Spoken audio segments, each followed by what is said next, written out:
मुझे कल मेरे अकाउंट में 5,000 दिरहम डाल दिए थे। मेन मास्टरमाइंड है वो एक इंडियन सिटीजन है, रॉ का उससे बिल्कुल वाज़ेह तौर पे ताल्लुक है। ताजिक और उज़्बक और हज़ारा की एक फौज बना रहे हैं, तकरीबन 1 लाख अफराद वो भर्ती कर रहे हैं। सो जो ज्यादा खतरनाक है, एक वोट की लीड पे 1 करोड़ रुपए ज्यादा फंड दूंगा आप लोगों को। इसको बनाओ, इसके बगैर गुजारा नहीं है।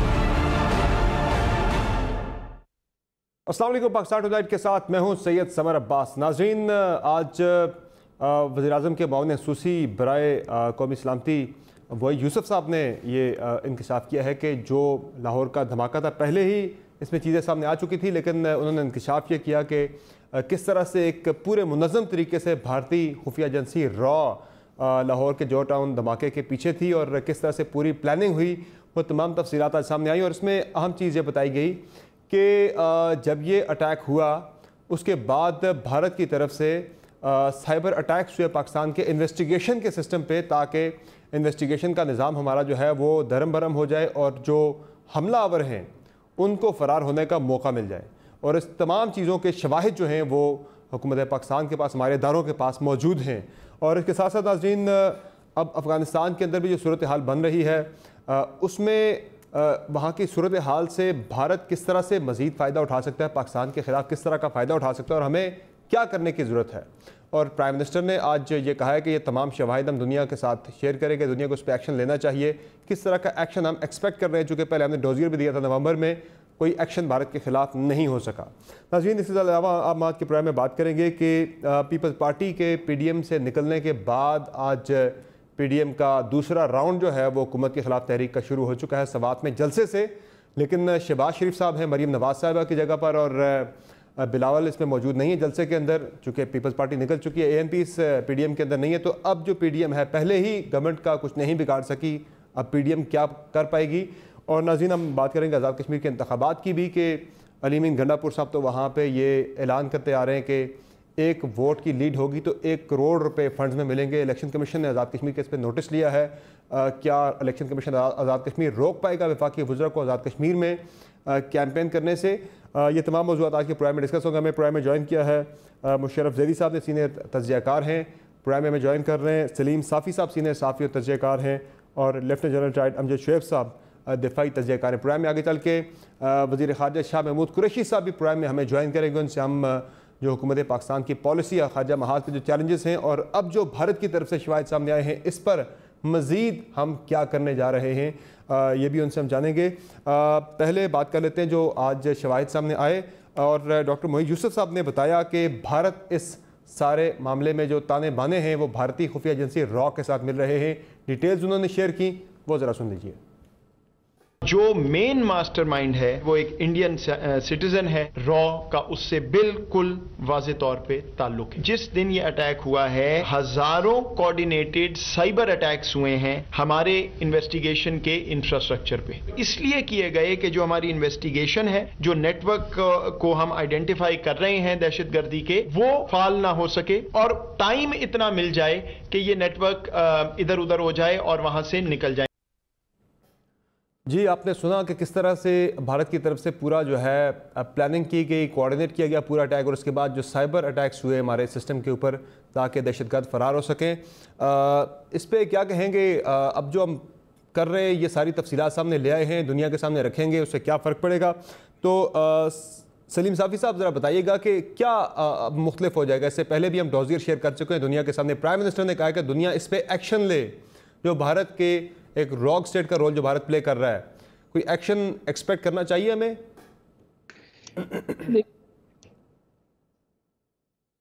जी सलीम साहब। नहीं, मेरे ख्याल में हमें एक्सपेक्ट नहीं करना चाहिए। होना चाहिए एक्शन, लेकिन अनफॉर्चुनेटली इस वक्त इंडिया जिस तरीके से वेस्ट का पसंदीदा एक चहीता मुल्क बन गया है, बल्कि अमेरिका तो लगता है कि इंडिया को इस खित्ते का अपना इजराइल बनाना चाहता है चाइना के कंटेक्स्ट में। और फिर जितनी वो बड़ी मार्केट है, और फिर अमेरिका जो कि बेसिकली इंटरनेशनल ऑर्गेनाइजेशंस को भी अमेरिका और उसके इत्तेहादी ही कंट्रोल करते हैं। तो अगर फिर इंडिया उनका इतना चहीता बन गया है तो इस तनाजुर में हमें ये तवक्को करना कि दुनिया के ममालिक कोई एक्शन ले सकेंगे। सफारती महाज पे चीन और तुर्की इस तरह के 2-3 ममालिक हैं जो कश्मीर के मामले पे हमें सपोर्ट करते हैं। तो हो सकता है कि उनकी तरफ से अगर किसी फोरम पे बात हो तो पाकिस्तान के हक़ में बात की जाए, लेकिन मुझे नहीं लगता। अब देखिए, ये तो एक वाक़या है और जिसके बारे में पाकिस्तान के पास एविडेंस आ गए हैं। इससे पहले कुलभूषण यादव का इससे भी बड़ा एविडेंस है और उससे भी बड़ा जो कज़िया है, जो यूएन के सिक्योरिटी काउंसिल का एक अधूरा एजेंडा है, वो तो मकबूजा कश्मीर का केस है और मामला है। अब उस पर दुनिया ने हमारा साथ नहीं दिया और अभी रिसेंटली उसने, यानी वो तो एक बदतरीन दहशतगर्दी भी थी, सफाकियत भी थी, जिस तरीके से मोदी ने कश्मीर के स्टेटस को तब्दील किया।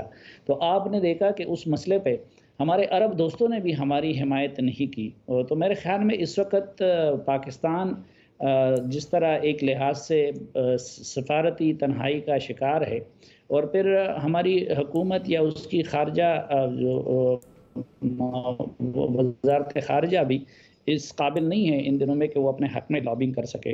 तो मुझे तो कोई उम्मीद और कोई तवक्को नहीं है कि इस पे कोई बाहर की दुनिया की कोई ताकत या इदारा नोटिस ले लेगा।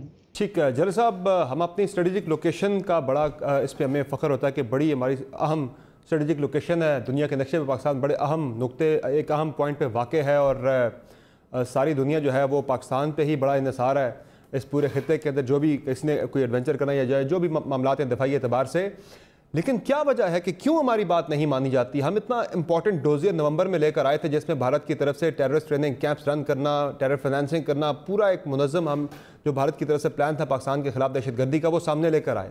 P5 कंट्रीज़ को शेयर किया, यूएन में शेयर किया, कोई कुछ भी नहीं हुआ पूरी दुनिया के अंदर। फिर अब ये जो शवाहिद आज जो सामने आए हैं, पूरी कॉल्स हैं, पूरा रिकॉर्ड है हमारे इदारों के पास।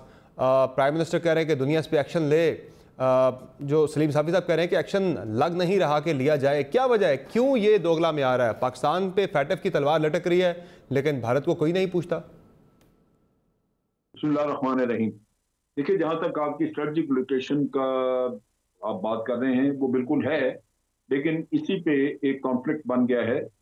इसी स्ट्रेटजिक जोन को चाइना इस्तेमाल करना चाहता है और अमेरिका डिनाई करना चाहता है। अमेरिका निकल गया है लेकिन इंस्टेबिलिटी छोड़ गया है यहाँ पे ताकि ये स्पेस यूटिलाइज ना हो सके। तो वो स्ट्रेटजिक लोकेशन अगर ना होती तो ये ड्रामा भी ना होता, ये आपके यहाँ मसाइल भी ना होते। दूसरी चीज ये है कि पाकिस्तान का अपना कसूर है इसमें। पहली बात तो ये कि हमारे पहली हुकूमतों ने ये सारा कुछ देखा लेकिन इस पर अमल नहीं किया। मैंने फॉरेन ऑफिस से एक दिन रिक्वेस्ट की, मैंने कहा कि देखें, अब तो नजर आ गया है कि ये फॉल्स फ्लैग ऑपरेशन करते हैं, टेररिज्म कराते हैं, तो आप बोलते ही नहीं। उन्होंने कहा जी हमारे अपने लीडर इतना कुछ अपने सर पे ले लेते हैं, अपने आप की गर्दन पेश कर देते हैं, तो हम क्या जाके डिफेंड करें उनको। तो ये भी एक अलमिया है कि आप कहते हैं हमें क्या भेजने चाहिए थे वहां पे। दूसरा इशू ये है कि अब आपने डोजियर भेजे और ये भेजा यूनाइटेड नेशन में या P5 के कंट्रीज को दिया, उसके बाद आप सो गए, आपने समझा कि इतना काफी था, तो ये काफी तो नहीं है। तसल्सल नहीं है। अभी साफी साहब ने जो आपको बात बताई है, भारत का एक पलड़ा भारी तो है ना। अगर आप दुनिया का सोया हुआ जमीर झंडोड़ने की कोशिश ना करें तो वो तो सोया हुआ है ना, वो लेके बैठ जाएंगे। उनके मुफादात हैं भारत के साथ, वो क्यों हिले अगर आप नहीं हिलाना चाहते उनको। आपने जाके किसी थिंक टैंक का दरवाजा खटखटाया कि उसके सामने सारे ये शवाहिद रख के तो उससे आप आर्टिकल्स लिखवाते, उससे आप इसके ऊपर रिसर्च करवाते और दुनिया में फैलाते। क्या आपने डेलीगेशंस भेजे जो जा जाके मुल्कों को बताएं कि जनाब हमारे साथ ये हो रहा है, 80,000 लोग हमारे मरवा दिए इन्होंने इसी काम की वजह से, ये टेररिज्म कराते रहे हैं। और अब भी ये प्रेस कॉन्फ्रेंस हो गई, इसके बाद आप देखेंगे ये सो जाएंगे, उसके बाद खत्म हो गई बात। इतने पे आप तसल्ली हो जाएगी। पाकिस्तान में हम टीवी शो करते रहेंगे, बाहर किसी को इस उर्दू के टीवी शो का इतना भी पता नहीं चलेगा जो यहाँ थोड़ा बहुत चलता है, क्योंकि इंग्लिश के प्रोग्राम नहीं है। और जहां तक ताल्लुक है फॉरेन ऑफिस और इन लोगों का, इन्होंने इसको आगे मजीद बढ़ाना नहीं है। मुझे पता है जो उसका हशर हुआ इतना जबरदस्त डोजियर था, उसमें बैंकों के ट्रांजैक्शन रसीदें जो बैंकों से इंटेलिजेंस ने लेके दी आप इस्तेमाल ही नहीं की। FATF वगैरह कहीं आप गए ही नहीं, चल इंटरनेशनल कोर्ट ऑफ जस्टिस में चले जाते कि ये टेररिज्म करा रहे हैं। कहीं तो आप भागदौड़ करें ना, आप तो बतख की तरह बैठ जाते हैं कि जनाब अब खुद ही कुछ होता रहेगा, तो वो तो नहीं होता ना यार। तो असल दुख ये है कि हमें शवाहिद की कमी नहीं होती, लेकिन हम अपना होमवर्क नहीं करते, हम वो मेहनत नहीं करते जो भारत करता है। भारत ने हर वो जो विजिटर वहां पे उनके मुल्क में आया है, उससे रीजनल टेररिज्म के ऊपर एक, जैसे ही उनकी वो जॉइंट कम्युनिकेशन होता है उसमें वो चीज शामिल होती है कि जी हमसाया मुल्कों को ये नहीं करना चाहिए। आपने कभी किसी विजिटर से कहा, हमारा टर्की हमारा इतना करीबी दोस्त तैयब उर्दगान यहाँ पे आया, उसके जॉइंट कम्युनिकेशन में ये चीज नहीं, आपने की कोशिश? तो बात यह है, किसी को क्या ब्लेम आदमी करे, आपका अपना बड़ा कसूर है कि हम अपनी पॉलिसीज को उतनी मेहनत से, उतनी एफर्ट से आगे लेके जाते नहीं है, क्योंकि उसके पीछे ना कोई प्लान होती है, ना कोई स्ट्रेटजी होती है। हवाले की और बैठ गया रहा। आपका पॉइंट आ गया। मुशर्रफ जैदी साहब, ये जो हम भारत के हवाले से बात करते हैं कि दुनिया भारत की तरफ से किए जाने वाले मजालिम या पाकिस्तान के अंदर जो वो दहशतगर्दी के हवाले से प्लानिंग करता है, यहाँ टेरर फाइनेंसिंग करता है, ट्रेनिंग दे रहा है दहशतगर्दों को, डोजियर आया नवंबर में, अभी आज मजीद शवाहिद जो हम सामने लेकर आए हैं, हमारे इदारे सामने लेकर आए हैं, भारत की तरफ से जो जौहर टाउन लाहौर का धमाका था, पूरी इसमें रॉ के एजेंट्स मुलव्वस थे। ये जो बात करें जनरल साहब भी और सलीम साफ़ी साहब भी कि एक तो हम कहते हैं कि जरिए एक आर्गूमेंट ये है कि भारत बड़ी मईशत है, दुनिया इसलिए भारत के पॉइंट ऑफ व्यू को ज़्यादा ज़रा मानती है पाकिस्तान के पॉइंट ऑफ व्यू के निस्बत। लेकिन दूसरी बात हम कर रहे हैं कि कंसिस्टेंसी हमारी तरफ भी नहीं है, तसलसल नहीं है। हम डोजियर लेकर आए, उसके बाद हम खामोश हो गए। आज हम शवायद की बात करें, प्राइम मिनिस्टर कह रहे हैं कि दुनिया नोटिस ले, दुनिया लग रहा है कि नोटिस लेगी इस पर, चूँकि हम आज जनरल साहब कह रहे हमने बात कर दी, आगे फिर हम खामोश हो जाएंगे एक हफ्ते के बाद। कंटिन्यूटी नहीं है।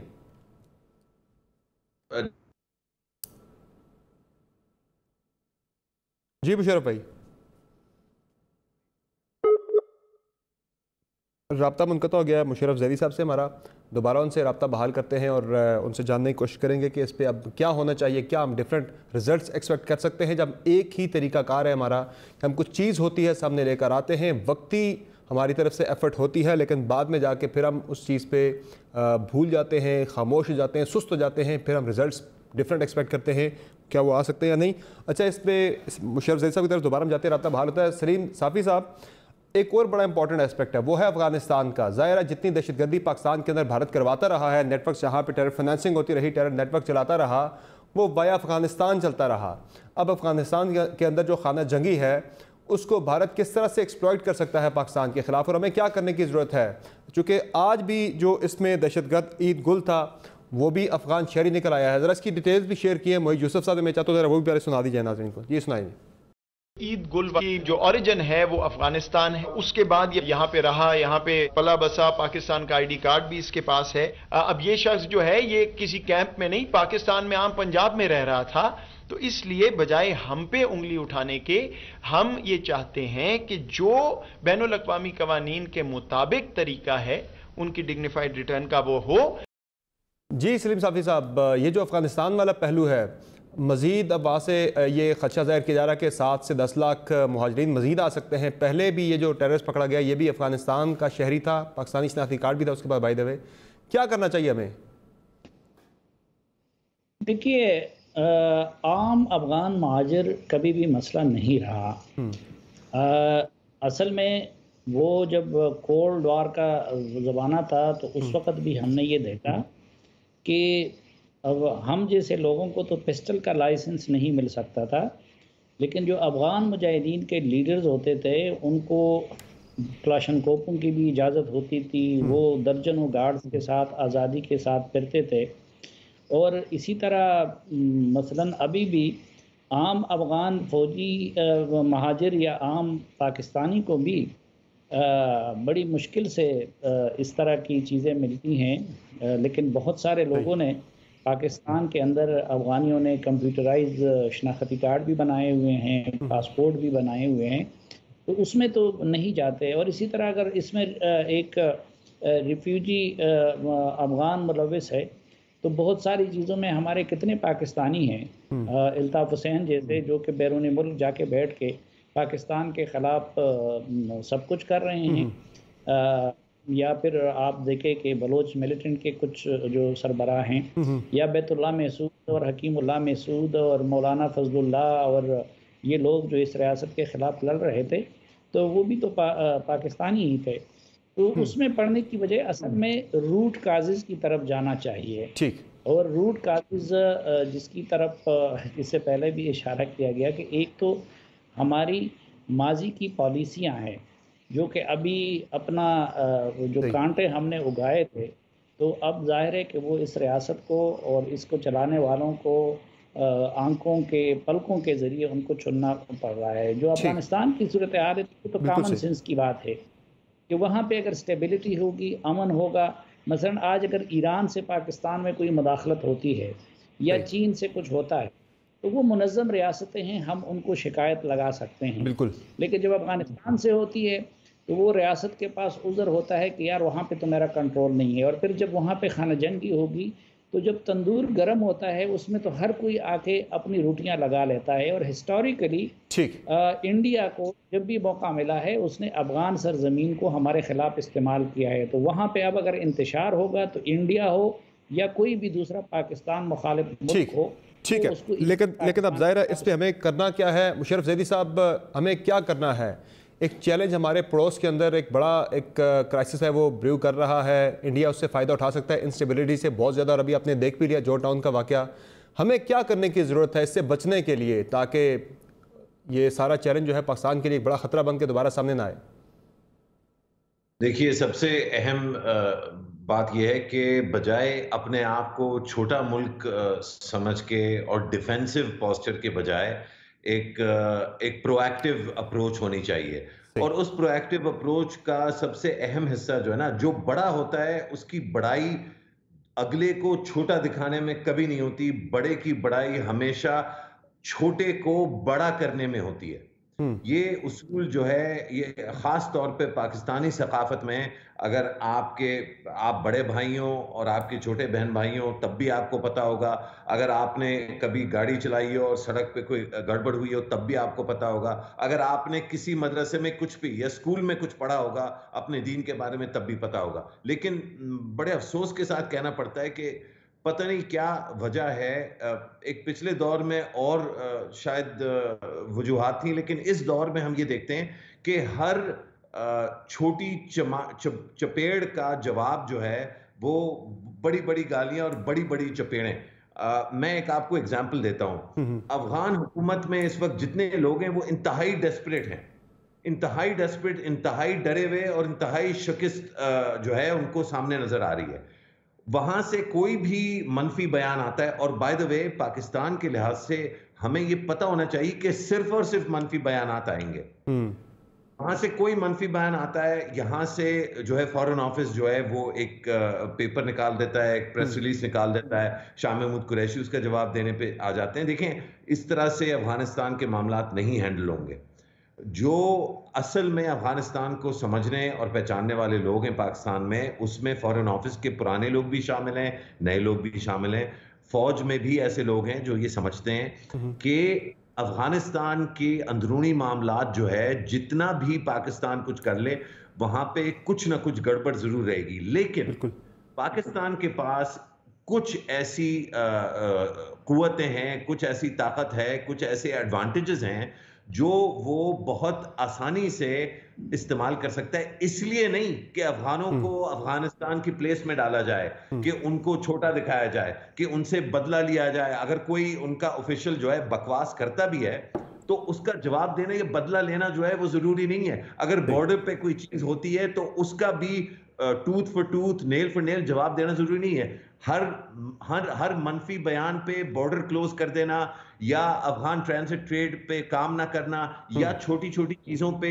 उलझना जो है, ये वाहिद तरीक़ेकार है जिससे हिंदुस्तान और रॉ अपने जो मनफी मकासद हैं अफगानिस्तान में हमारे बहनों और भाइयों को मिसयूज करके हमारे खिलाफ वो जो है हासिल कर सकते हैं। तो इसका मतलब ये हुआ समर के अगर आपने अफगानिस्तान में जो सिविल वॉर आने वाली है और जो मसाइल आने वाले हैं उसमें कोई भी किरदार अदा करना है तो आपने बड़े भाई की तरह, वाकईतन बड़े भाई की तरह मामलात को चलाना है। जवाब देने से और उनके मसाइल में उलझने से ये काम नहीं होगा। ठीक है, हमें एक मुख्तर ब्रेक लेंगे नज़रीन, ब्रेक से वापस आएंगे तो दीगर इस सारी जो डिस्कशन है इससे जुड़े दीगर पहलू भी डिस्कस करेंगे और वज़ीर ख़ारिजा शाह महमूद कुरैशी साहब को भी डिस्कशन में शामिल करेंगे। हमारे साथ रहिए।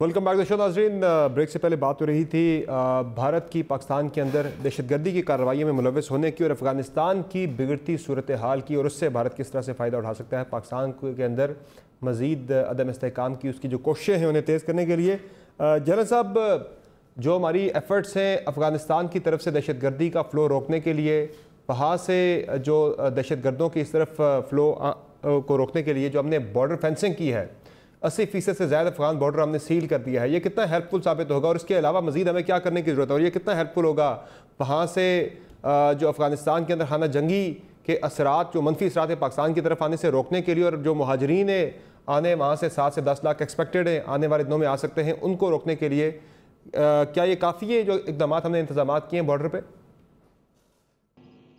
देखिए, ये इंतजाम काफ़ी नहीं है। इसको आप यूं ले लीजिए कि इसमें दो तरह के मसले हैं। एक तो ये है कि अगर महाजरीन आ जाते हैं और एक ह्यूमैनिटेरियन क्राइसिस बनती है कि वो आके उस फेंस के साथ आके जमा हो जाते हैं, तो इंटरनेशनल प्रेशर आएगा, क्योंकि ये एक इंसानी मसला होगा कि जनाब वो आ गए, वहां तो जंग है पीछे, वहां जाने का उनका कोई जरिया नहीं, तो इसको अब कहीं अकोमोडेट किया जाए, तो आपकी मजबूरी होगी कि उनको कहीं ना कहीं रास्ता दे के तो इधर लेके आए। लेकिन अगर वो सारे वो जो आपके रिकग्नाइज क्रॉसिंग पॉइंट्स हैं, अगर वहां भी पहुंच जाते हैं, तो आपको उनको रिलीफ देना होगा, उनको लेना होगा आपने, क्योंकि ये तो इंटरनेशनली आप देख लीजिए कि अभी ये जब सीरिया की क्राइसिस हुई है तो यूरोप के बहुत सारे मुल्क इनको लेने को तैयार नहीं थे, लेकिन लेने पड़े इनको, और हर मुल्क में अभी महाजरीन उनके मौजूद हैं, वो कभी न कभी वापस तो कर देंगे जब सीरिया के हालात बेहतर होंगे। ये मसला हमें भी आएगा। इसमें सिर्फ ये है कि जो हमने इंटरनली डिस्प्लेस्ड पर्सन जो थे उनको हैंडल किया था, तो हमने कुछ कैंप जो थे उनके एरिया के करीब बनाए थे, बिल्कुल उसका तजर्बा है। कुछ आप पहले से तैयारी कर रखें, और अगर बॉर्डर एरियाज के करीब उनको बनाएं, कैंप्स वगैरह बना दें, तो वक्ती तौर पे वहां रखा जा सकता है। लेकिन अगर ये लंबे वक्त का काम हुआ और वहां पे हालात ठीक होते ही नहीं और ये लोग वापस नहीं जाते, तो फिर आप उनको कन्फाइन नहीं कर सकेंगे उस छोटी सी जगह पे कि जनाब आप इस इलाके से बाहर निकले ही ना। फिर उनको अच्छे कैंपों में किसी न किसी तरह प्रॉपर कैंप में जिस तरह दूसरे रह रहे हैं वो रखना पड़ेगा। तो उस लिहाज से मसला तो बहुत बड़ा है, लेकिन ये एक इंसानी अलमिया होगा जिसके लिए भारत पाकिस्तान को कुछ न कुछ करना होगा। ठीक है। अच्छा, अफगानिस्तान के अंदर भी जो वहाँ पे तालिबान दोबारा से मजबूत हो रहे हैं, उस पर हमें ज़ाहिर है पाकिस्तानी जो तालिबान है यानी TTP का कदम है वो कितनी मुनज़्ज़म हो सकती है, कितनी तक़वीत हासिल कर सकती है अफ़गान तालिबान के अगर वो इक़्तिदार में आते हैं उससे, और उससे भी ज़्यादा बड़ा ख़तरा एक और हमारे वज़ीर दाखिला शेख रशीद साहब बता रहे हैं कि एक और फोर्स के वाले से। मैं चाहता हूँ वो सुना दिया जाए, फिर मैं सलीम साफ़ी साहब का जवाब इस पर लेता हूँ। सुनाएं जी। कलदम TTP जो है इसके दोबारा से मुनज़्ज़म होने का कोई ख़तरा मौजूद है? देखिए, अभी तक तो तालिबान के पास कोई प्रोविंस नहीं आया, डिस्ट्रिक्ट्स हैं। जनरल रशीद ने ये एथनिक बेसिस पे अब ताजिक और उज़्बक और हज़ारा की एक फ़ौज बना रहे हैं। सो जो ज़्यादा ख़तरनाक है बनिस्बत इस खाना जंगी के, तकरीबन 1 लाख अफराद वो भर्ती कर रहे हैं नए, जो कि काफ़ी हसास मामला है और पाकिस्तान फ़ौज का इस पर पूरी नज़र है।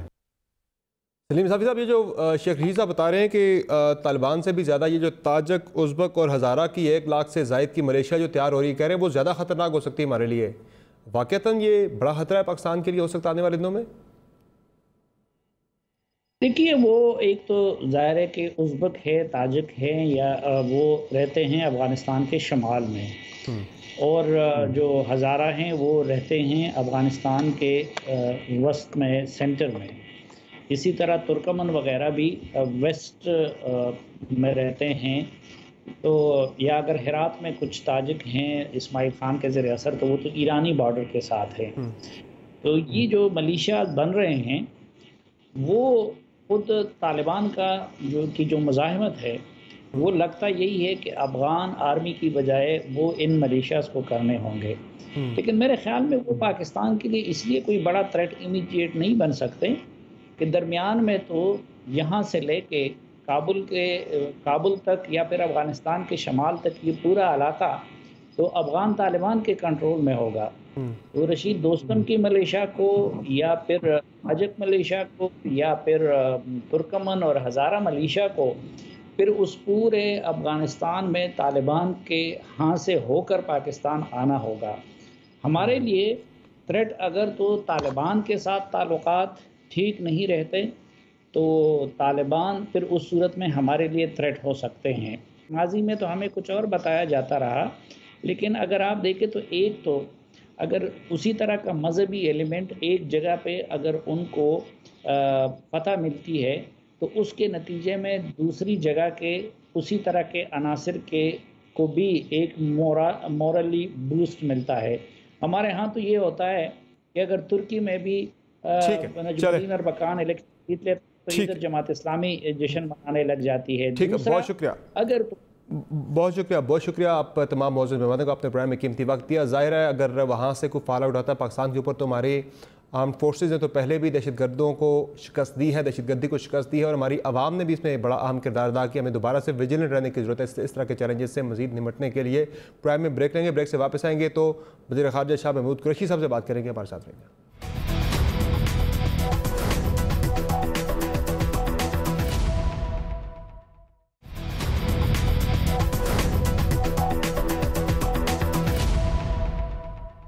वेलकम बैक द शो नाज़रीन। भारत की तरफ से पाकिस्तान के अंदर दहशतगर्दी करवाने के वाले से जो मुनज़्ज़म नेटवर्क पकड़ा गया है, लाहौर में जो टाउन का वाक़या जो है उसमें भारत मुलव्वस था, रॉ के एजेंट्स मुलव्वस थे। आज शवाहिद सामने आ गए हैं। इससे पहले भी हम नवंबर 2020 में भारत की पाकिस्तान के अंदर दहशतगर्दी की कोशिशों, टेरर फाइनेंसिंग और टेररिस्ट ट्रेनिंग कैंप रन करने के वाले से डोजियर दुनिया के साथ शेयर कर चुके हैं, लेकिन कोई एक्शन नहीं हुआ। आज प्राइम मिनिस्टर कह रहे हैं कि दुनिया इस पर एक्शन ले भारत की तरफ से जो रॉक स्टेट का बिहेवियर है। वज़ीर ख़ारजा शाह महमूद कुरैशी साहब हमारे साथ मौजूद हैं। शाह साहब बहुत शुक्रिया, आपने प्रोग्राम में कीमती वक्त दिया। आज जो प्रेस कॉन्फ्रेंस की फवाद चौधरी साहब ने, मोहित यूसुफ साहब ने, उसमें उन्होंने डिटेल्स शेयर की कि किस तरह से भारतीय खुफिया एजेंसी रॉ के इसमें लोग मुलव्वस थे दहशतगर्दी करवाने में लाहौर में, और शवाहिद सारे हमारे पास आ गए हैं। हम ये दुनिया के साथ अब ज़ाहिर शेयर करेंगे या नहीं करेंगे, जो भी होगा वटेवर। इससे पहले भी हम नवंबर 2020 में भारत की पाकिस्तान में दहशतगर्दी करवाने के वाले से डोजियर, जिसमें बड़े अहम शवाहिद थे, नाकाबिल तर्दीद, दुनिया के साथ शेयर कर चुके हैं। कुछ भी नहीं हुआ। अब की बार क्या होगा? देखिए, हमारा काम तो है कि सबूत इकट्ठे करना और दुनिया को पावर कराना, जो कि हमने किया। नवंबर में आपने खुद अभी फरमाया, हमने सबूतों के साथ एक प्रेस कॉन्फ्रेंस की, फॉरेन ऑफिस में की, जो नेशनल सिक्योरिटी एडवाइस मोहित यूसुफ हैं, मेरे हमरा थे, और हमने सब इन चीज़ों की निशानदेही तब भी की थी कि किस तरह इसमें हिंदुस्तान मुलव्वस है, किस तरह वो दहशतगर्दी की पुष्पनाई कर रहा है, किस तरह अफगानिस्तान की सरजमीन को इस्तेमाल किया जाता है, किस तरह टेरर फाइनेंसिंग हो रही है। और ये हमने डॉसियर जो शेयर किया, मीडिया से भी शेयर किया, डिप्लोमेट से भी शेयर किया, और सेक्रेटरी जनरल से भी, अक़वाम मुत्तहिदा के सेक्रेटरी जनरल से भी शेयर किया। बदकिस्मती से उस पर ज्यादा तवज्जो नहीं दी गई। अगर दी जाती तो आज ये वाक़या जो जौहर टाउन का है रूनुमा ना होता। हमारा अब ये नए शवाहिद मिले हैं और इन नए शवाहिद के साथ हम दुनिया को बावर कराएंगे, को हम ये बावर कराएंगे कि उनकी जिम्मेदारी कैसी है। एक तरफ वो तकाजा करते हैं कि टेरर फाइनेंसिंग को कंट्रोल किया जाए, तो दूसरी तरफ ये बाहर से सबूत हैं टेरर फाइनेंसिंग के, वो क्या कदम उठाना चाहते हैं। एक तरफ वो हमसे ताउन मांगते हैं अफगानिस्तान के अमन और इस्तेहकाम के लिए, और दूसरी तरफ वहाँ की सरजमीन अगर हमारे खिलाफ और वहाँ के बाशिंदे अगर हमारे खिलाफ इस्तेमाल हो रहे हों तो हम क्या करें। एक तरफ हमसे वो तावन मांगते हैं और दूसरी तरफ जो लाखों जो महाजरीन, अफगान महाजरीन, उनके अंदर लोग आके वो छुप के बैठ जाएं और वहाँ फिर वो दहशतगर्दियों में अपने आप को मुलव्वस कर लें। तो पाकिस्तान अपनी जिम्मेदारियां निभाने के लिए तैयार है, लेकिन दुनिया को भी हमारे साथ ताबन करना होगा। और इन लोगों को जो हमने बेनकाब किया है, इन लोगों को कटहरे में लाकर खड़ा करने में हम उससे तवक्को करते हैं कि हमारा साथ देंगे। अच्छा शाह साहब, ये बताएं कि अब हम अगला एक्शन प्लान क्या है? ये शवाहिद तो सामने आ गए हैं, हम भारत को, उनके हाई कमिश्नर को बुला के डिमार्च करेंगे फॉरेन ऑफिस में, P5 कंट्रीज के साथ ये शवाहिद शेयर करेंगे, UN के साथ शेयर करेंगे क्या इसके बाद जो हम एक्शन की बात करेंगे, दुनिया एक्शन ले? देखिए, डिमार्च तो यकीनन इतने शवाहिद हैं तो डिमार्च तो बड़ा वाज़ेह हो गया। शवाहिद शेयर करना, दुनिया को बाखबर करना, हमारा फर्ज है, हम करेंगे। क्योंकि देखिए, जब तक हम लोगों को बावर नहीं कराएंगे, जब तक हम इंटरनेशनल पब्लिक ओपिनियन को अपने साथ शामिल नहीं करेंगे और उनको नहीं समझाएंगे कि ये क्या खेल खेला जा रहा है, तब तक वो हमारी बात को उस संजीदगी से नहीं लेंगे जिस संजीदगी से उन्हें लेना चाहिए। तो जो सफारतकारी में मुमकिन है, जो हमारे पास लीगल ऑप्शंस हैं, जो हमारे पास पॉलिटिकल ऑप्शंस हैं, जैसे वजीर आजम ने कहा है, उनकी हिदायत के मुताबिक हम हर ऑप्शन को अवेल करने की कोशिश करेंगे। सही है। अच्छा शाह साहब, ये बताएं कि अफ़गानिस्तान के अंदर अमरीकी अफवाज के इनखला के साथ जो खाना जंगी हम देख रहे हैं वहाँ पे शुरू हो रही है, उसका पाकिस्तान के लिए किस तरह के ख़तरात पैदा कर सकती है और हम उससे निपटने के लिए क्या कर रहे हैं? ज़ाहिर है ये मुहाजिरीन का मामला है, दीगर इशूज़ हैं। भारत की तरफ से अफ़गानिस्तान सरजमीन पहले भी इस्तेमाल की जाती रही, अब तो ख़तरा ज़्यादा बढ़ जाएगा। अगर वहाँ अफगानिस्तान में अफरा तफरी होती है और खुदा न खास्ता कोई वहाँ जंगी होती है, तो उसका एडवांटेज कौन देते हैं? अफरा तफरी का, वैक्यूम का, एनआरकी का एडवांटेज जो है वो इस किस्म के जो कानून शिकने वाले लोग होते हैं, जो दहशतगर्द होते हैं, उनकी तंजीमें होती हैं, उन्हें पनाहगाहें मिल जाती हैं, उनको सेफ हेवन्स मिल जाते हैं, उनको मिल जाती है ऑपरेट करने की। और अगर ऐसा होता है तो हमारे लिए मुश्किलात में इजाफा होगा। तभी तो हम ख्वाहिशमंद हैं कि वहाँ अमन हो, इस्तेहकाम हो, और हम कोशिशें कर रहे हैं। और तभी तो भारत नहीं चाहता कि वहाँ अमन व इस्तेहकाम हो, क्योंकि वो चाहता है कि वहाँ उन्हें एक पनाहगाह दस्तयाब हो जिसे वो इस्तेमाल करे पाकिस्तान के खिलाफ, और उससे इस खित्ते में जो देर पा अमन व इस्तेहकाम है उसको तहमाला करे।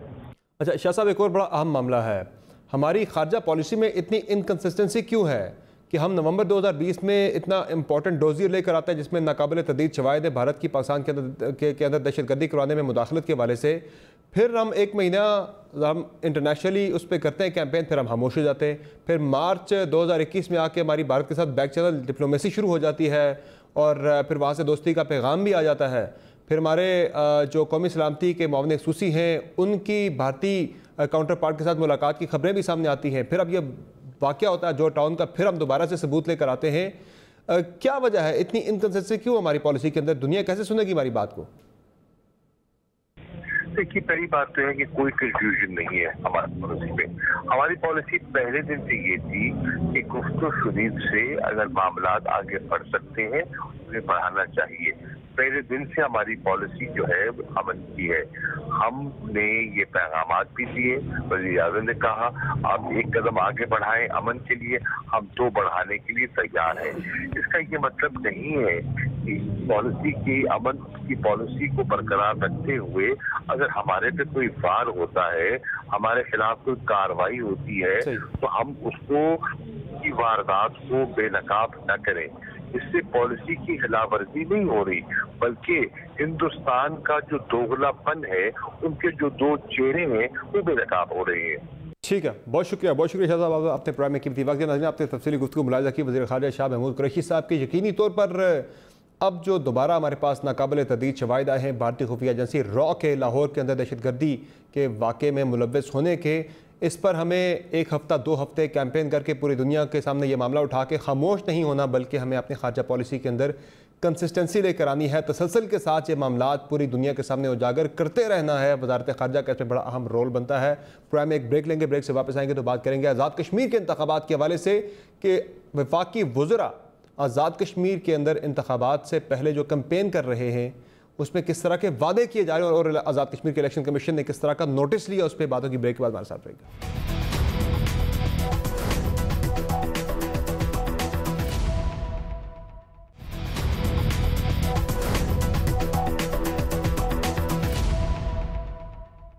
वेलकम बैक टू नाज़रीन। आज़ाद कश्मीर कानून साज असम्बली के इंतखाबात 25 जुलाई को होने जा रहे हैं। इंतखाबी मुहिम आज़ाद कश्मीर के अंदर शुरू हो चुकी है, पूरे ज़ोर शोर पर है और हस्ब रिवायत सेंटर में जिसकी गवर्नमेंट होती है वो गवर्नमेंट पूरी तरह से इन्फ्लुएंस करती है आज़ाद कश्मीर के अंदर हुकूमत बनाने के लिए और उसके लिए फ़ंड्स का इस्तेमाल जो है वो किया जाता है बतौर हथियार। अब अली अमीन गंडापुर साहब जो कि वफाकी वज़ीर बराए अमूर कश्मीर हैं, वो आजकल आज़ाद कश्मीर के अवाम को वोटों के वाले से लालच दे रहे हैं कि एक वोट की लीड होगी तो 1 करोड़ रुपए के फंड्स आपको दिए जाएंगे। जरा सुनिए। आपको ही मैं यहाँ पे आज एक हल्फ दे के जा रहा हूँ कि 1 वोट की लीड पे 1 करोड़ रुपए ज्यादा फंड दूंगा आप लोगों को। हमारी हुकूमत जब बनेगी तो हम आपको 500 अरब का पैकेज देंगे। अब ये बड़ा क्लियरली अली अमीन गन्नापुर साहब वोट खरीदने की बात कर रहे हैं कि 1 वोट के बदले 1 करोड़ रुपए के फंड्स और 500 अरब के फंड्स दिए जाएंगे आज़ाद कश्मीर के अंदर। आज़ाद कश्मीर के इलेक्शन कमीशन ने इस बयान पे नोटिस लिया है और उन्होंने ज़ाब्ता अखलाक अपना जो जारी किया उसमें बताया गया है, इंतबाह किया गया है कि इस तरह की तकरीर ना की जाए। जो अली अमीन गन्नापुर साहब की तकरीर थी ये वोटों की खरीदो फरोख्त के ज़ुमरे में आता है और इसके साथ उन्होंने कहा ये इंतखाबी ज़ाब्ता अखलाक की खिलाफ वर्जी भी है और कुछ ऐसे नाशाइस्ता बयानात भी दिए जा रहे हैं लीडरशिप की तरफ से, मरकज़ी लीडरशिप की तरफ से, जो आज़ाद कश्मीर के अंदर सियासी माहौल को ख़राब कर सकते हैं। इसलिए जो भी मरकज़ी कायदीन पाकिस्तान से आ रहे हैं इलेक्शन कैंपेन के लिए आज़ाद कश्मीर के अंदर, वो ज़ाब्ता अखलाक की का भरपूर जो है वो ख्याल रखें, वरना जो मुकामी कैंडिडेट है उसकी नाअहली पर भी ये ज़ाब्ता अखलाक की खिलाफ वर्जी मुंतज हो सकती है। उम्मीद है कि ये कैंपेन जो है ये बेहतर अंदाज में आगे बढ़ेगी और जो सेंटर में गवर्नमेंट है वो इन्फ्लुएंस करने की कोशिश नहीं करेगी। अब ये शेख रज़ा ने हमें बताया था 2 रोज़ पहले कि इमरान खान साहब खुद आज़ाद कश्मीर के अंदर इंतखाबी मुहिम चलाने के लिए जा रहे हैं, 3 डिवीजन्स के अंदर जाएंगे और जाहिर है फ़ंड्स का वहाँ पर भी ऐलान होगा। इस पर आज़ाद कश्मीर के इलेक्शन कमीशन को ज़रा सख्ती से देखना होगा। आज की शो में इतना इजाज़त दीजिए, अल्लाह हाफ़िज़।